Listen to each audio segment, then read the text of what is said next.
नमस्कार, मैं हूं मनमोहित और आप देख रहे हैं प्रेस वार्ता एक नज़र के खास पर। इस वक्त मौजूद हूं रानी चुंगी पर। तस्वीर में आपको दिखाना चाहूँगा, एक गड्ढा बना हुआ है रानी चुंगी पे। ये गड्ढा बना हुआ है, इससे आप अंदाज़ा लगा सकते हैं कि सिरसा का विकास किस तरह से होता है, किस तरह से सड़कें बनती हैं और किस तरह से टूटती हैं। दरअसल एक ट्राला कल रानिया रोड से शहर की तरफ जा रहा था, तब ये हादसा हुआ।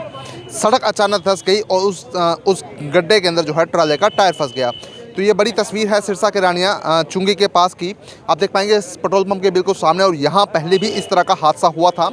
एक बड़ी सुरंग, मैं कह सकता हूँ बड़ी सुरंग यहाँ बन गई है। सड़क सिरसा के विकास की बड़ी तस्वीर मैं आपको दिखा रहा हूँ, किस तरह से सड़क बनती है, किस तरह से टूटती है और क्या कुछ होता है, ये आपको तस्वीरों में दिखा रहा हूँ। आप देख पाएंगे कि बड़ा गड्ढा यहाँ बन गया है और वो ट्राले का जो टायर था इस गड्ढे में फंस गया था। अब लोगों में पूरा दहशत है और लोग आस-पास जाने से कतरा रहे हैं, कहीं सड़क का और भी हिस्सा टूट ना जाए और कहीं ना कहीं वो फंस ना जाए। क्या नाम है आपका? साधु सिंह। क्या नाम है आपका? साधु सिंह। तो सर ये किस तरह से गड्ढा बना और अब क्या? ये जी गाड़ी पीछे ट्रोला गुजरात से आ रहा था कोई, और उसने मानसा जाना था।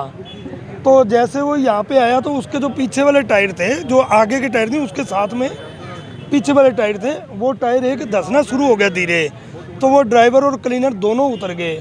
गनीमत ये रही उनका कोई नुकसान नहीं हुआ। वो उतरने के बाद जब वो इधर उधर देखने लगे तो इतने में गाड़ी नीचे धंस गई। तो हमारे देखते देखते ही उसके दोनों टायर जो आगे वाले वो नीचे धंस गए। ट्राली और जो उसका कैबिन था वो बोलो साथ में भिड़ गए, जिसकी वजह से वो ट्राला पूरा इसके अंदर नहीं गया, नहीं तो वो पूरा कैबिन इसके अंदर जा सकता था। तो थोड़े दिन पहले ये सेतिया की दुकान है हमारे यहाँ पे, सेतिया करियाना स्टोर, वहाँ पे भी रोड धंसा, अभी तक उसकी मरम्मत नहीं हुई। उससे पहले ये हादसा हो गया।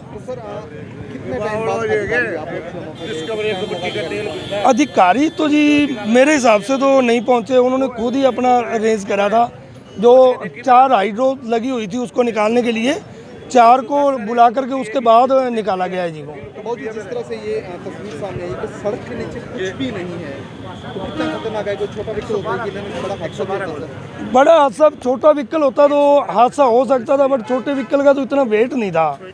तो ट्राला भी अंडरलोड था, बता रहे हैं, कोई ओवरलोड ट्राला भी नहीं था। ज़्यादातर हमने खुद ने देखा हुआ है, तो ज़्यादा ओवरलोड भी नहीं था, जिसकी वजह से ये मतलब छोटा व्हीकल होता तो उसका तो कुछ पता चलना ही नहीं था। जिस हिसाब से आप खड्डा देख ही रहे हो, बहुत गहरा भी है, 6 फुट 7 फुट गहरा है, नीचे चला गया है। तो इसकी वजह से जानी नुकसान तो हो ही सकता था ये।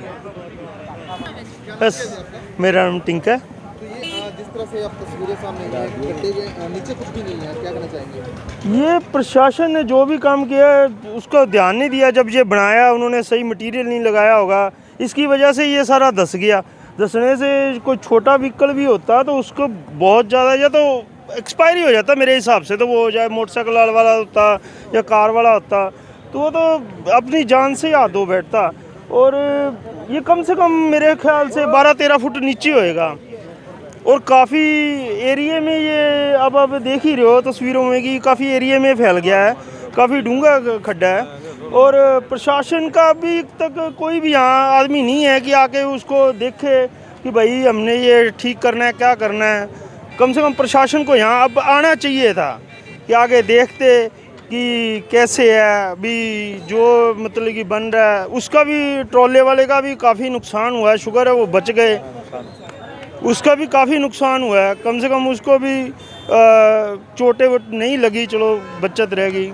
कोई इतना उसमें माल भी नहीं था, लोडिंग भी नहीं थी कि बहुत ज़्यादा उसमें लोडिंग वगैरह भी नहीं थी उसमें।